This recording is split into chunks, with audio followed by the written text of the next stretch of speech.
Palestinian imam Abdullah Azzam frequently travels all over the world with the apparent support of the CIA.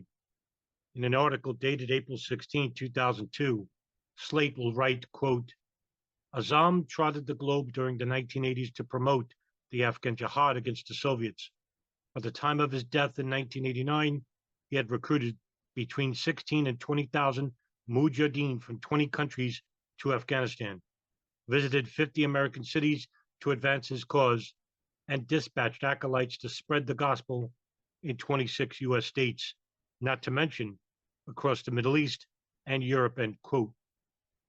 The same article will call him the Lenin of international jihad, noting that he didn't invent his movement's ideas, but he furthered them and put them into practice around the world. At the time, the United States is supporting the Afghans fighting the Soviets, and it will later be alleged that the CIA supported Azzam as part of this effort.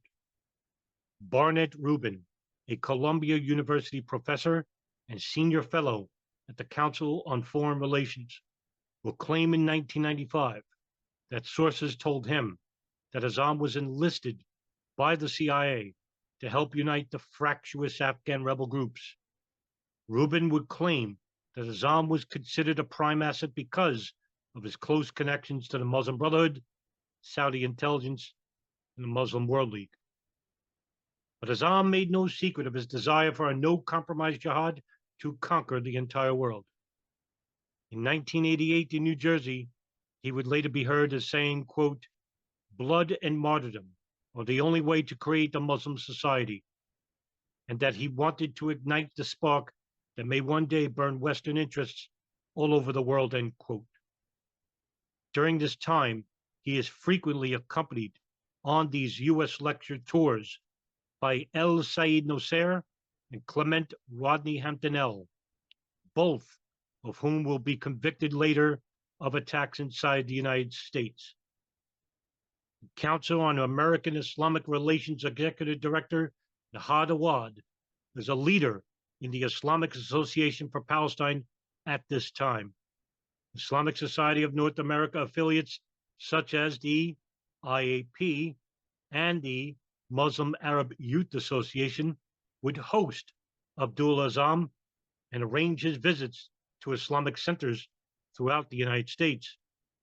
Also during this time, the Boston Globe, in an article dated June 21st, 1995, will state that throughout the 1980s as well, another radical fundamentalist known to the intelligence community as the Blind Sheikh, also on a terrorist watch list, Sheikh Omar Abdel Rahman of Egypt, was a spiritual leader of the CIA-backed Mujahedeen.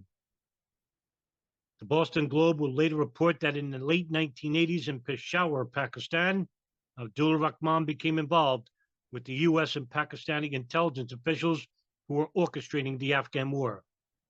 60 or so CIA and Special Forces officers based there in Pakistan considered Rahman a valuable assets.